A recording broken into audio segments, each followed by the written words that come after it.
بسم الله الرحمن الرحیم الحمدلله دا مونږه مقام بدر خواته موجود یو زما په دې لیفت ساید باندې چې کوم غر ښکاری دا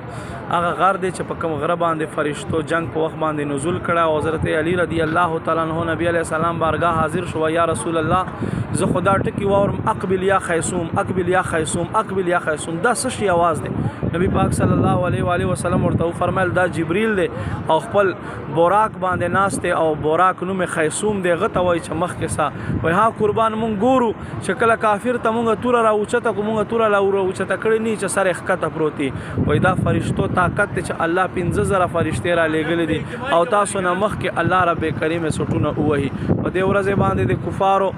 غرور او تکبر الله په خاورو کې ملاو کړل او مسلمانانو ته الله رب کریم یو عظیمه فتح ور نصیب کړل چې قران مجید ته الله رب کریم دې ورځ ته یوم فرقان ویل دي چې دا د فرق ولا ورځ د حق او باطل په منځ کې الله مسلمانانو ته ډېر لوی فتح ور عطا کړه دا هغه مقام دي دلته شهدا پراته دي او مخامخ په دې میدان باندې د کورونا اخوا